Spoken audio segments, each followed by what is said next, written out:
Club के अंदर जो दिल्ली का कॉन्स्टिट्यूशन क्लब और 3 मई 1947 एक सम्मेलन हुआ 3 और 4 तारीख। और वो 3 और 4 तारीख का जो सम्मेलन था उसमें ना केवल वल्लभ भाई पटेल पधारे, उस जमाने के कांग्रेस के अध्यक्ष आचार्य कृपलानी पधारे, और दिलचस्प बात है कि उस सम्मेलन के कीनोट जो स्पीकर थे, जो मुख्य वक्ता थे, वो और कोई नहीं पंडित जवाहरलाल नेहरू। और सबसे जोरदार बात यह थी कि गांधी अभी जिंदा, वो गांधी का जो आशीर्वाद एक तक को दिया गया, क्योंकि गांधी ये चाहते थे कि मजदूरों का कल्याण हो, और मजदूरों का जब कल्याण हो तो उसमें गांधीयन जो प्रिंसिपल्स है शांति और अहिंसा का, उसको पालन करते हुए मजदूरों का एक संगठन खड़ा हो। और उसी चीज को लेते हुए आचार्य कृपलानी, जो उस जमाने में कांग्रेस के अध्यक्ष थे, उन्होंने जो उद्घाटन भाषण दिया उसमें उन्होंने बहुत अच्छी तरह रेखांकित किया कि भारत और नया भारत जो आजाद होने वाला है उसके अंदर मजदूरों के हित के लिए अगर कांग्रेस नहीं सोचेगी तो कौन सोचेगा। तो ये कांग्रेस का दायित्व है, क्योंकि गांधी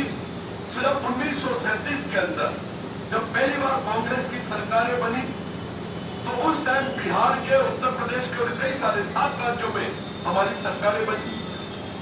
तो वो मंत्री बापू के पास पहुंचे और गांधी जी से उन्होंने पूछा कि आप कैसी सरकार चाहते हैं, आप कैसी कांग्रेस की सरकारों की पॉलिसी चाहते हैं। तो गांधी जी ने उनको एक बात कही कि मैं ये चाहता हूं कि जब भी कोई नीति बनाओ, जब भी कोई पॉलिसी बनाओ, आप एक बात का ध्यान रखो कि गरीब की थाली के अंदर सही ढंग से इसका निवाला आ रहा है नहीं आ रहा। अगर आपकी पॉलिसी मजदूरों के हित में नहीं है